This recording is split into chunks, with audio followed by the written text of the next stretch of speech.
नमस्कार मित्रों, आप सभी का ओम डिजिटल स्टडी के इस ऑनलाइन लर्निंग प्लेटफ़ॉर्म पर बहुत-बहुत स्वागत अभिनंदन। आज के इस सेशन में हम एक बहुत ही महत्वपूर्ण और ज्वलंत मुद्दे पर है वो चर्चा करेंगे और कुछ चीज़ें हैं, वो आपके लिए हम इस रिज़र्वेशन की प्रक्रिया इत्यादि वो भी समझने का प्रयास करेंगे। तो रिसेंटली जैसे ही राजस्थान सरकार के 6 महीने का कार्यकाल पूरा होता है 15 जून को, तो उसी के साथ में राजस्थान के मुख्यमंत्री माननीय भजनलाल जी ने एक महत्वपूर्ण घोषणा की। घोषणा तो ख़ैर पहले ही हो चुकी थी, वो कब हुई उस पर भी हम चर्चा करेंगे, डिस्कस करेंगे, ठीक है?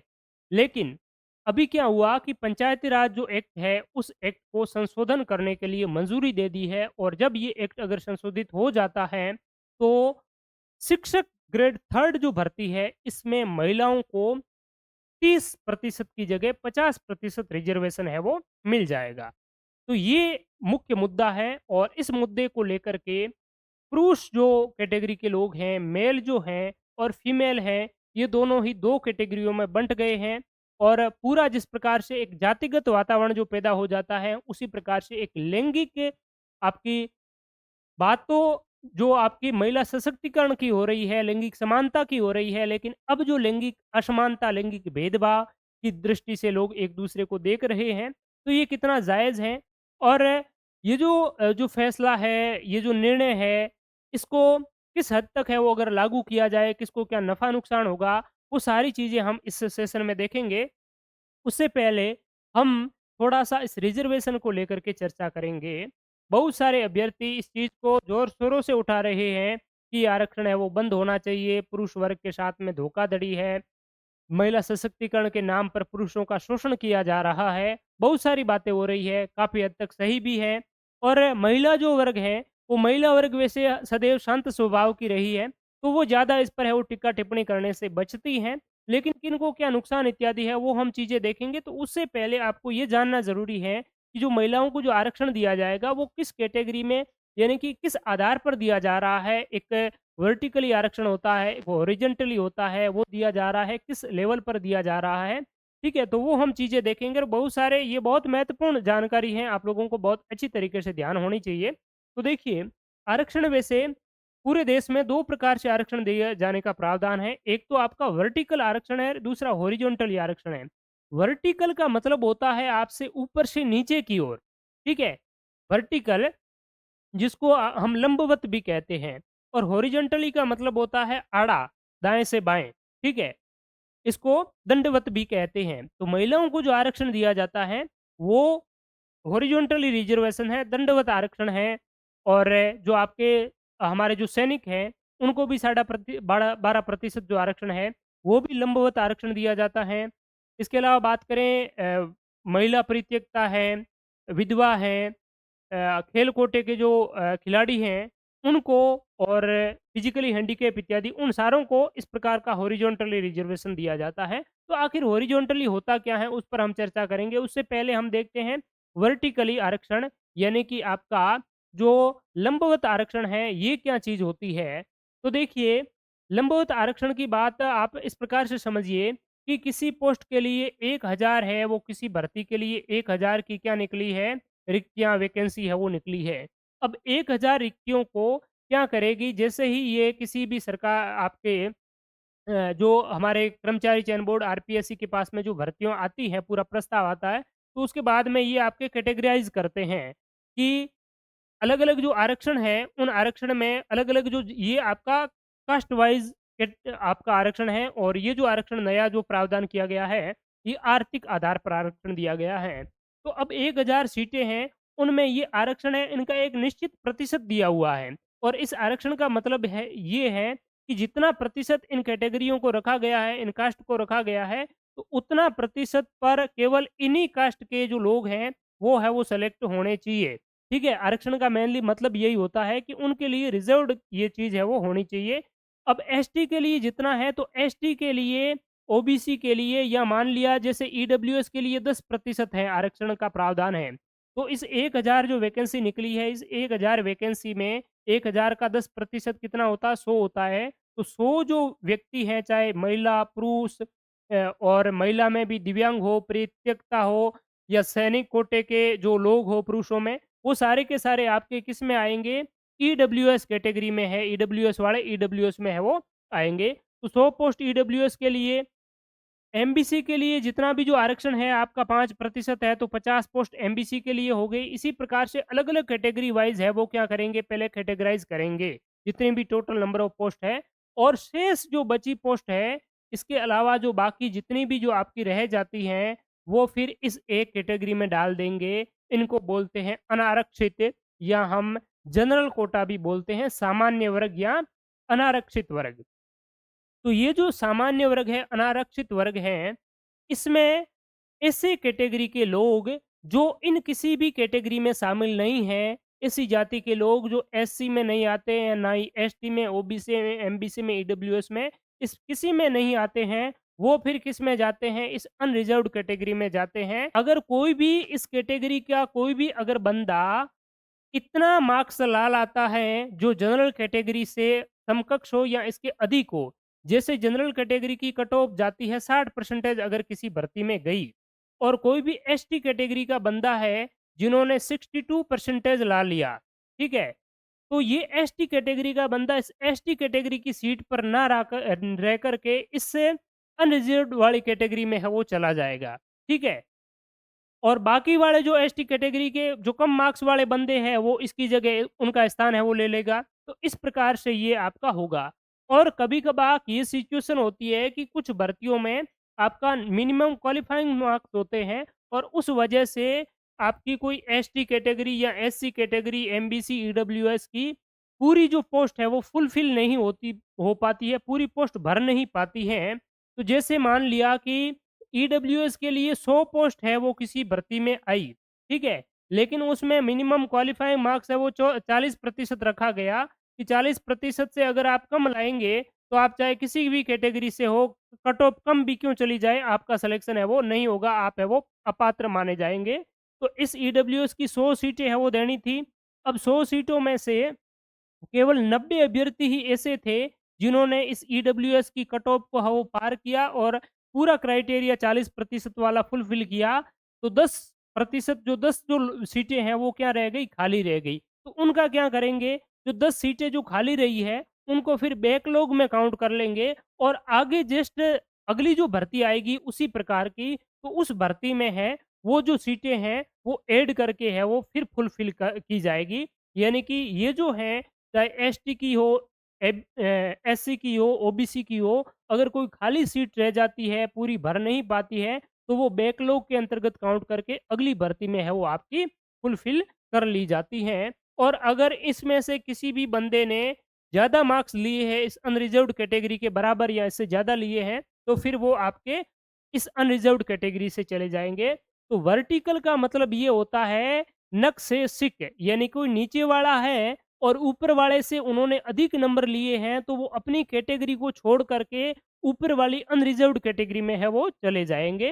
तो ये इसका मेनली मतलब होता है वर्टिकली रिजर्वेशन का, ठीक है? तो ये आप अच्छी तरीके से समझ गए होंगे। अब जो वर्टिकली रिजर्वेशन है, इसकी अगर हम बात करें, तो ये जो वर्टिकल रिजर्वेशन है, ये भी आपका बाद में हॉरिजॉन्टली रूप से और है, इसमें बहुत सारे दांव-पेंच है, और सबसे बड़ा जो दांव-पेंच है, वो अब आपको देखने को मिल रहा है, इस महिला शिक्षक भर्ती परीक्षा की ये जो घोषणा है, इसमें। तो देखिए, अब हॉरिजॉन्टली आरक्षण क्या होता है, तो इनमें जितनी भी आपकी जो सीटें मिली, जितनी भी जो भर्ती है, पहले तो आपको कैटेगरी वाइज़ वो अलग करेंगे इनको। जैसे ईडब्ल्यूएस की माना हमने 100 जो सीटें हैं ईडब्ल्यूएस की है, एमबीसी के लिए 50 है, इसके लिए मान लिया कि 450 है, जितनी भी ये एक मैं रॉ डाटा है वो लिख रहा हूँ, ठीक है? तो इनकी जितनी भी जो सीटें आई, अब इन जो सीटों पर अलग-अलग जो आपका हॉरिजॉन्टल रिजर्वेशन है, जैसे महिलाओं के लिए पहले कितनी 30% सीटें महिलाओं के लिए आरक्षित थी। तो उसका मतलब ये नहीं होता है कि ये जो आपकी कैटेगरी है, इन कैटेगरी में ईडब्ल्यूएस के नीचे महिला ऐड कर देंगे और महिलाओं को 30% यहाँ दे दिया जाएगा, ठीक है? तो वो चीज़ है वो नहीं होती है। अब जो महिलाओं को जो 30% आरक्षण है, वो 30% आरक्षण जनरल कैटेगरी में जितनी भी सीटें होगी, उस पर भी 30% मिलेगा। एससी कैटेगरी की जितनी सीटें होगी, उस पर भी 30, एसटी की जितनी, उस पर भी 30, ओबीसी, एमबीसी, ईडब्ल्यूएस, यानी कि वर्टिकली जितनी भी जो आपकी अलग-अलग कैटेगरी है, इन सारी कैटेगरी के कैटेगरी वाइज़ उनको है वो अलग-अलग कैटेगरी के अनुसार जितनी भी प्रतिशत है, उस प्रतिशत के अनुसार प्रवर्गवार सीटों का आवंटन है वो होगा। तो ये हॉरिज़ॉन्टली रिज़र्वेशन होता है। अब जो महिलाओं का अब तक जो आरक्षण है, राजस्थान की सभी प्रतियोगी परीक्षाओं में वो कितना है 30% है। चाहे आप रीट की बात करें, जेईएन की बात करें, सेकंड ग्रेड की बात करें, किसी भी भर्ती परीक्षा की बात करें, तो 30% सीटें महिलाओं के लिए क्या हैं? रिज़र्व्ड हैं। अब इन 30% की हम अगर बात करें, जैसे ईडब्ल्यूएस को 100 सीटें मिली, कुल मिलाकर के ईडब्ल्यूएस के खाते में 10% के आधार पर 100 जो सीटें आई और उन 100 सीटों में से जो 30% महिलाओं की है, तो ज़ाहिर-सी बात है महिलाओं को कितनी 30 मिलेगी। अब ये जो महिलाओं को 30% दिया गया है, इसमें भी एक दाँव-पेंच ये है कि महिलाओं को कितना है 30% है। ये 30% महिलाओं को 3 भागों में बाँट दिया गया है। एक तो सामान्य महिला, ठीक है? यानी कि सामान्य का मतलब है अगर वो ईडब्ल्यूएस के अंतर्गत ईडब्ल्यूएस की है तो ईडब्ल्यूएस की सामान्य महिला में काउंट होगी, एमबीसी की है तो एमबीसी की, एससी की है तो एससी की या एसटी में है तो एसटी की जनरल महिला में है वो काउंट होगी। तो 20% जो सामान्य महिला है, उनको है वो दिया जाएगा। 8% जो हैं डिवोर्स को, 2 जो प्रतिशत है, वो आपको परित्यक्ता, उनको है वो दिया जाएगा। ठीक है? विधवा, परित्यक्ता और आपकी सामान्य कैटेगरी। तो इस प्रकार से कुल मिलाकर के कितना ये आरक्षण हो जाता है 20, 8, 2, 10 यानी कि 30% जो आरक्षण है, वो आपका अलग-अलग दिया जाता है। यानी कि बात करें तो जैसे एमबीसी की है, एमबीसी को महिलाओं के लिए सॉरी ईडब्ल्यूएस को कितनी सीटें मिली 100 सीटें। इस 100 सीटों की बात करें तो 100 सीटों में पहले तो जनरल जो ईडब्ल्यूएस की सामान्य महिला हैं, उनको 20 दी जाएगी, ठीक है? और जो विधवा है, विडो है, ठीक है? उनको कितनी दी जाएगी? उनको 8 सीटें दी जाएगी और डिवोर्स जो है, परित्यक्ता है, उनको है वो 2 सीटें दी जाएगी। तो इस प्रकार से ये जो 30 सीटें हैं, वो होती है, तो महिलाओं को अब तक आरक्षण ये हैं। और अब जो आरक्षण की इसके अलावा भी बात करें जो एक्स सर्विसमैन है, तो एक्स सर्विसमैन का भी यही है, अलग-अलग कैटेगरी वाइज़ है वो एक्स सर्विसमैन को दिया जाएगा। तो इस आरक्षण से फ़ायदा किसको और लाभ किसको है? तो फ़ायदा तो महिलाओं को है, सीधी-सी बात है। और नुकसान की बात करें, तो सबसे अधिक इन कैटेगरी वाइज़ अगर देखा जाए, तो सबसे अधिक नुकसान किसको होगा? इन जनरल कैटेगरी वालों को सबसे अधिक नुकसान होगा, क्योंकि इसमें एक सिस्टम ये भी है, बहुत महत्वपूर्ण है, ध्यान रखने वाला है, कि अगर डिवोर्स की कोई भी सीट नहीं भर पाती है, तो विडो कैटेगरी की महिलाएँ हैं, वो डिवोर्स में चली जाएगी। और विडो कैटेगरी की सीट अगर नहीं भर पाती है तो डिवोर्स वाली अगर कोई अधिक महिला है तो वो इसमें चली जाएगी। ठीक है? और अगर ये सामान्य कैटेगरी की महिला की जो सीट है वो नहीं फुलफिल हो पाती है तो पुरुष की महिलाओं से है वो भर दी जाएगी। लेकिन यहाँ क्या होता था, यहाँ अगर सीट खाली रह जाती है तो वो खाली ही रहेगी, अगली भर्ती में भरेगी। लेकिन यहाँ महिलाओं में आपका म्यूचुअली है वो आपका ट्रांसफ़र हो सकता है, अगर इसमें नहीं भरी है तो उसमें अधिक महिला है तो उस वाले इसमें वो डाल देंगे। तो ये सिस्टम इसमें और है। अगर महिलाओं की पूरी तरीके से पूरी फुलफिल नहीं क्राइटेरिया महिला है, न्यूनतम जो उत्तीर्णांक मार्क है वो महिला पूरी नहीं ला पाई है, तो फिर वहाँ पर पुरुष है वो डाल दिए जाएँगे, उसी कैटेगरी के पुरुष है वो उसमें डाल देंगे। ठीक है? तो ये एक बात। दूसरी, एक्स सर्विसमैन जो हैं, वो भी इसी प्रकार से अलग-अलग कैटेगरी वाइज़ है वो डाले हुए हैं। और जो खेल कोटा का 2% है, वो भी उसी प्रकार से है। इसके अलावा जो फिज़िकली हैंडीकैप हैं, वो भी उसी प्रकार से आपके अलग-अलग हॉरिज़ॉन्टली कैटेगरी वाइज़ है वो दिए हुए हैं। तो ये आपका क्या होता है हॉरिज़ॉन्टली रिज़र्वेशन होता है, यानी कि आपका बात करें तो दंडवत आरक्षण है, वो उसकी बात है। अब देखिए इस महिला आरक्षण की अगर बात करें तो इसमें नुकसान और नफ़ा किसको है?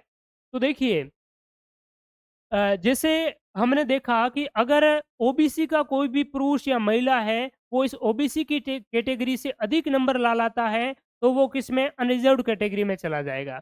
तो यही बात है, अगर इस कैटेगरी में भी अगर कोई भी जनरल जो आपकी महिला हैं, इनको कितना मिला है, 50% मिला है, 50% अब ये जो 8% है, 2% है, तो इनको भी बढ़ा सकते हैं। अगर ये दिया तो इनको भी बढ़ाएँगे क्योंकि सामान्य महिलाओं को तो इसमें रखेंगे नहीं और भी इनको भी तो बढ़ाना पड़ेगा ना। तो वो अगर बात करें, तो ये जो महिला हैं जैसे पहले तो इन महिलाओं को यहाँ पर कितना 40% यानी कि 50% यहाँ पर इन महिलाओं को आरक्षण मिल गया। 50% तो महिलाओं के लिए ही रहेगी, ठीक है? इतनी तो महिला इसमें होनी ही चाहिए। अब कुछ इनमें से ऐसी महिला हैं जिन्होंने बहुत ज़्यादा नंबर लाए और अनरिजर्व्ड कैटेगरी की जो महिलाएँ हैं, उन महिलाओं से भी उन्होंने अधिक नंबर लिया है। तो फिर वो किस में रहेगी? इनकी खुद की कैटेगरी में न रह करके इस अनरिजर्व्ड वाली कैटेगरी की महिलाओं में है वो चली जाएगी। तो इससे सबसे ज़्यादा नुकसान किसको अधिक नंबर वाली है, तो वो इनमें चली जाएगी, तो सबसे ज़्यादा नुकसान है शर्मा जी को। ठीक है? शर्मा जी का मतलब मेरा किसी जाति विशेष पर टारगेट नहीं है, यानी कि अनरिज़र्व्ड कैटेगरी की जितने भी जो आपके महिलाएँ हैं, जितने भी जो पुरुष हैं, उनको है विशेष रूप से है वो इनमें क्या है, नुकसान है। तो ये बात है मेनली इस अगर बात करें तो इस आपके 50% आरक्षण वाले की बात करें तो। अब अगर हम बात करें तो इसमें भी आपका जो जनरल कैटेगरी में है, इसमें भी आपका है वो दिया हुआ है, वो सेम ही मामला है। अब ये जो आरक्षण है, इसमें जो पुरुष हैं, महिलाएँ हैं, वो 2 धड़े में है वो बँटे हुए हैं। और ये जो आरक्षण है, इसकी बात करें तो ये इनका आज का नहीं है कि आमूल-चूल रूप से है वो आपको आरक्षण आपके ऊपर थोप दिया। इस आरक्षण की बात सरकार ने बहुत पहले है वो कर दी थी। कोई भी सरकार है, वो जब सत्ता में आने के लिए चुनाव लड़ती है, तो चुनाव से पहले, चुनाव शुरू होने से पहले जो घोषणा होती है चुनाव की, प्रचार-प्रसार शुरू होता है, तो उस दौरान वो अपना एक मैनिफेस्टो घोषणा पत्र जारी करता है और उस घोषणा पत्र में बीजेपी के घोषणा पत्र का नाम दिया था इन्होंने, "આપણો अग्रणी राजस्थान संकल्प पत्र 2023" और बार-बार मुख्यमंत्री जी और बहुत सारे जो राजस्थान के नेता हैं, वो इस संकल्प पत्र की बातों को दोहराते रहते हैं। तो इस संकल्प पत्र के पृष्ठ संख्या 27 में इन्होंने ये बात स्पष्ट कही थी कि हम महिलाओं के लिए सभी लंबित रिक्तियों को प्राथमिकता से भरेंगे एवं शिक्षक भर्ती में महिलाओं के लिए आरक्षण को 50% तक बढ़ाएँगे।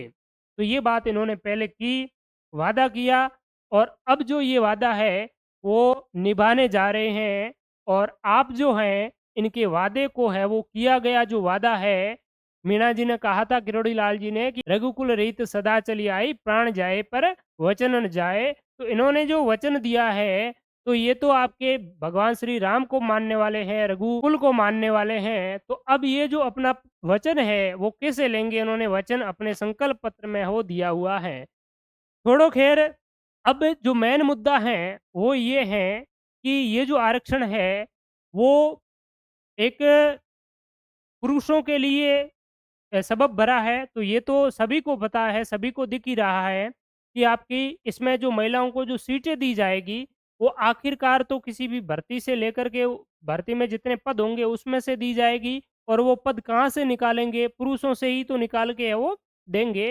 तो इसमें पुरुषों में जितनी जो आपकी वैकेंसीज़ आ सकती थी, उनमें है वो कमी होगी। सरकार का इसमें स्टेटमेंट जो ये है कि हम महिला को सशक्त करना चाहते हैं, महिला सशक्तिकरण का बढ़ता हुआ है ये हमारा कदम है और महिलाओं को हम हर जगह, हर क्षेत्र में आगे लाना चाहते हैं। तो ये एक एक तरीके से अच्छा प्रयास भी है। लेकिन मेरा मानना ये है कि राजस्थान की जो महिलाएँ हैं, राजस्थान की जो नारी शक्ति है, हर क्षेत्र में उन्होंने बढ़-चढ़ कर के है वो प्रयास किया है। चाहे पर्यावरण के क्षेत्र में हो या औद्योगिक क्षेत्र में अगर बात करें, हर अलग-अलग आप हर जगह देखेंगे तो नारियों ने हमेशा वर्चस्व स्थापित किया है। और बात करें प्रशासनिक सेवा में तो हर प्रकार की जो भर्ती परीक्षाएँ आती है, तो उसमें चाहे आपकी बोर्ड की जो परीक्षाएँ हो तो हर समय हम देखते हैं नारियों ने, महिलाओं ने मारी बाजी बेटियाँ हैं वो हर जगह अव्वल। तो महिलाएँ हैं वो शिक्षा के क्षेत्र में इतनी भी पिछड़ी हुई नहीं है कि इनको पुरुषों का जो कोटा है वो छीन करके महिलाओं को दिया जाए। तो इस बात से सारी महिलाएँ हैं वो भी पूर्णतः सहमत है। मैं ये निश्चित रूप से है वो मानता हूँ। और देखिए अब एक प्रकार की जो आपकी बीएसटीसी की यानी कि रीट जो आपकी भर्ती होती है, इस रीट भर्ती को हमेशा एक मंदिर का घंटा-सा समझ रखा है, एक शोध प्रयोगशाला समझ रखी है। हर कोई सरकार आती है तो इस घंटे को बजा कर जाती है और अपने हिसाब से बजा कर के जाती है। क्योंकि आप देख रहे होंगे कि पहले भी बहुत सारी रीट हुई, टेट हुई, ऐसी-ऐसी जो प्री एग्ज़ाम्स हैं, उनमें भी इन्होंने बहुत सारे शोध किए। हर बार नए-नए टेस्टिंग है वो करते आ रहे हैं। पिछली बार बहुत सारे अभ्यर्थी, हालाँकि मैं तो राजस्थानी का पूरी तरीके से समर्थक हूँ, लेकिन उन्होंने जो राजस्थानी भाषा है, वो एक राजस्थानी जो लैंग्वेज है, उसमें है वो डाल दी। और सिलेबस में उन्होंने बताया भी नहीं। अगर सिलेबस में वो कहते हैं कि राजस्थानी के जो क्वेश्चन्स हैं, वो राजस्थानी भाषा में ही दिए जाएँगे, तो राजस्थान के उत्तर-पूर्वी जो ज़िलों के जो अभ्यर्थी हैं, उनको ज़्यादा नुकसान नहीं झेलना पड़ता।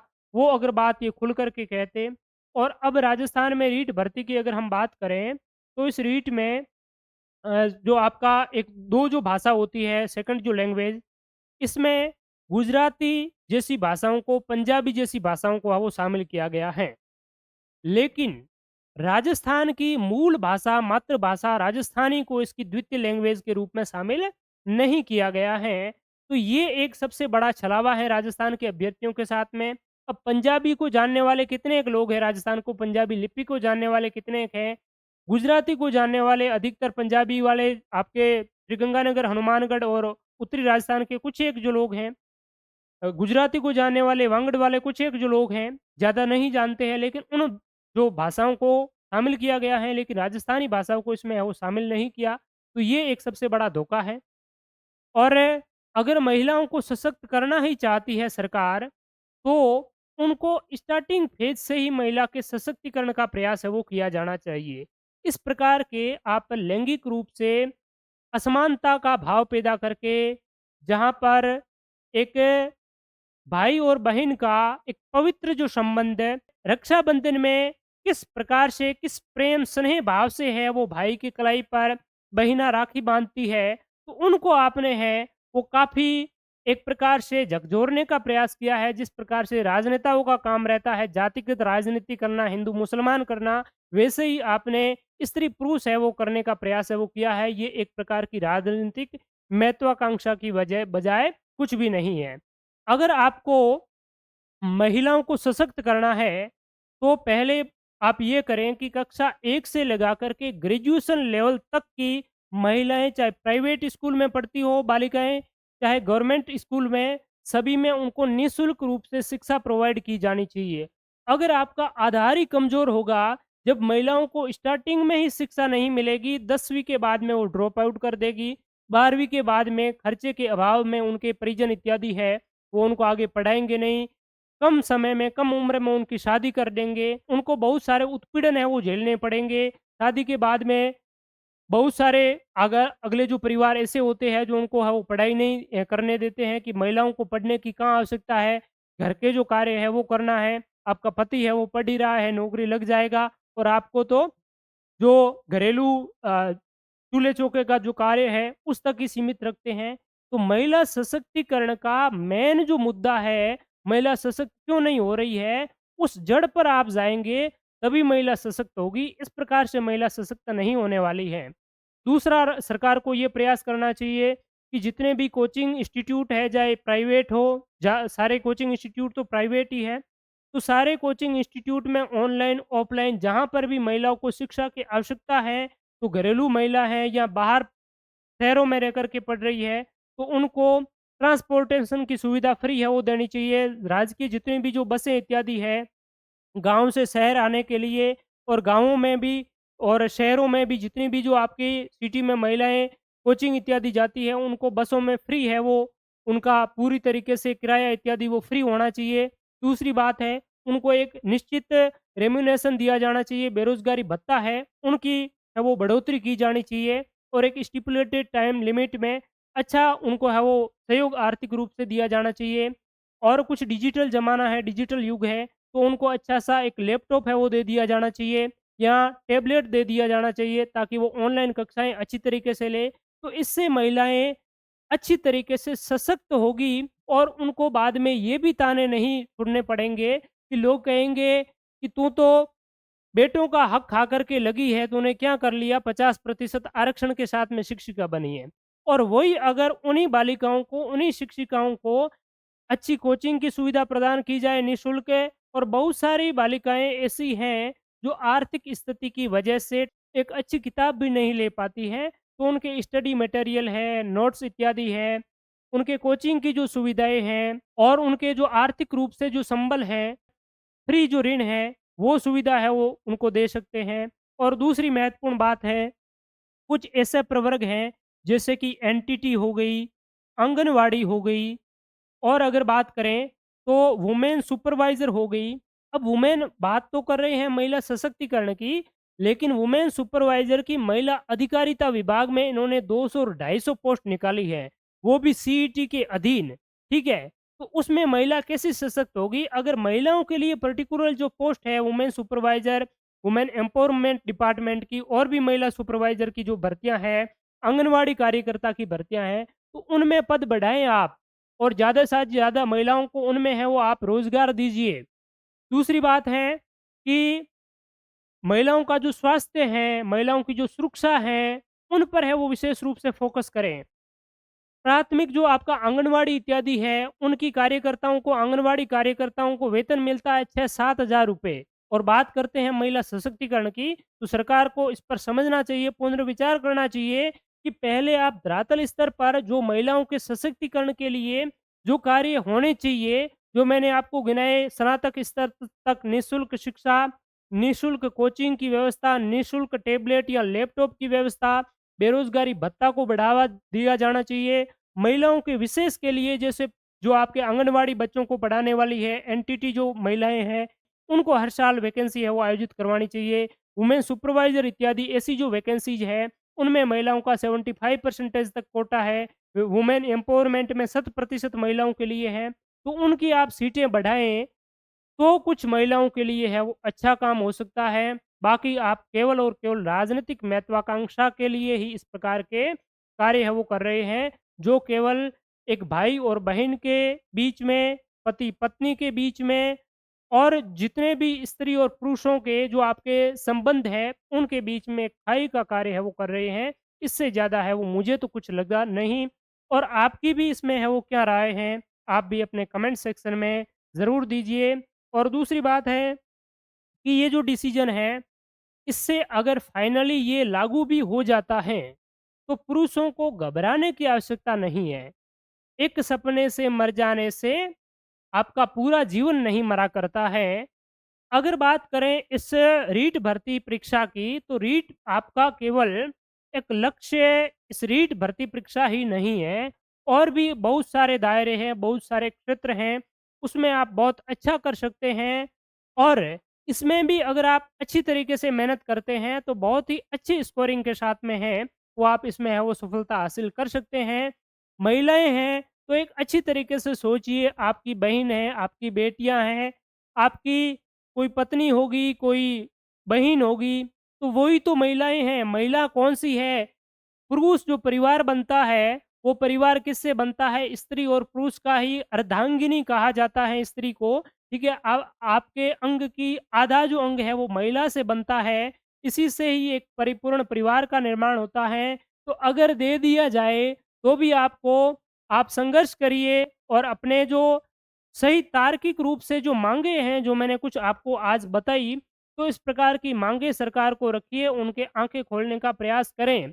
फिर भी उनकी आँखें नहीं खुलती हैं, तो महिलाओं को आप शुभाशीष दीजिए और उनको शुभकामनाएँ प्रेषित कीजिए कि हम हमारे मेहनत के बल पर है, वो अच्छी तरीके से है वो जॉब लगेंगे, और आपको ही ये 50% मुबारकबाद, शुभकामनाएँ, और आप भी अपने मेहनत करें, लक्ष्य करें। और अगर महिलाओं में भी अगर सरकार ने इतना है वो दारोमदार दिखाया है कि महिलाओं को हमें सशक्त करना है, तो मैं मानता हूँ कि महिलाएँ भी जिस प्रकार से एक प्रवृत्ति रहती है कि कुछ महिलाएँ होती हैं वो नौकरी लगने के बाद में स्वयं भी एक सरकारी नौकर होने के बावजूद आगे वाले भी पति भी सरकारी नौकरी के रूप में तलाश करती है।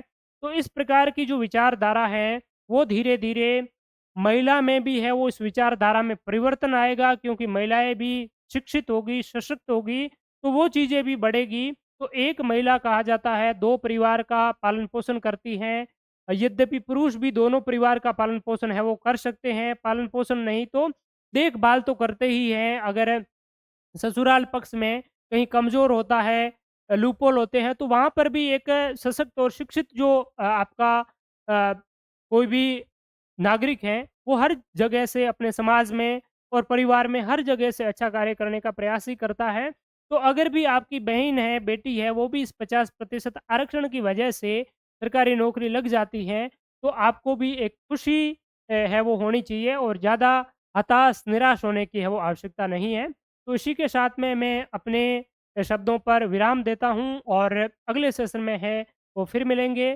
तब तक के लिए शुक्रिया, ज़्यादा हताश निराश ना होवे और अपनी माँग एक सुनियोजित तरीके से और एक बिना किसी आक्रोशित हुए एक सही तरीके से मुख्यमंत्री जी के पास में आप है वो भिजवाने का प्रयास करें और आपके क्या इसमें विचार हैं, वो विचार आप व्यक्त करें। वैसे ही नहीं, किसी को ये भी नहीं पता है कि आरक्षण किस बेसिस पर दिया जा रहा है और कहीं पर सोशल मीडिया पर उल-जुलूल चीज़ें हैं, वो बालिकाओं के बारे में, महिलाओं के बारे में लिख रहे हैं। तो इस प्रकार की टिक्का-टिप्पणी और मुख्यमंत्री जी की जो पोस्ट होती है, वो चाहे किसी भी पार्टी का हो, अगर प्रधानमंत्री, मुख्यमंत्री बन जाता है, अपनी पोस्ट है वो सुशोभित कर लेते हैं, तो उनको बाद में उन पोस्ट के अनुरूप है, वो उनको देखना चाहिए। इस प्रकार के नकारात्मक, गलत जो कमेंट हैं, वो किसी फैसले के विरुद्ध है, वो आपको शोभा नहीं देते हैं। एक शिक्षित अभ्यर्थी होने के वजह से इस प्रकार की जो चीज़ें हैं, वो नहीं कही जाती हैं।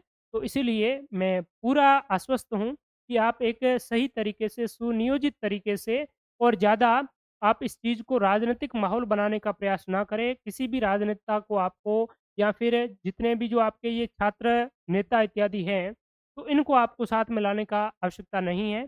आप अपनी टीम बनाएँ, ना आपको टीचर का हमारा जो सपोर्ट है वो हम आपको हमेशा हमारी जो वॉइस है वो आपके साथ ही है।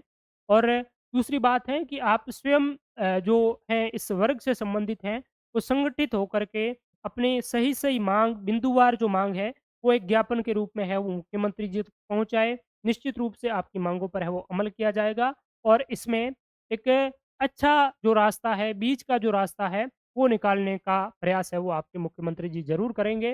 तो thank you so much all of you, बहुत-बहुत धन्यवाद। और आप अगर किसी भी भर्ती परीक्षा की तैयारी कर रहे हैं, चाहे रीट की है या और भी भर्ती परीक्षा की है, तो आप ओम डिजिटल स्टडी मोबाइल एप्लीकेशन के माध्यम से हमें ज़रूर जुड़ें और मैं बेहतरीन तरीके से आपको नए ज़िलों के अनुसार शानदार और जानदार जो कंटेंट है वो देने का है वो प्रयास मेरा हमेशा से रहता है। तो बेहतरीन कक्षा के लिए आप हमारा प्लेटफ़ॉर्म ज़रूर है वो जॉइन करें। इसकी लिंक इस वीडियो के डिस्क्रिप्शन में आपको मिल जाएगी। शुक्रिया, धन्यवाद। जय जय राजस्थान, जय हिंद।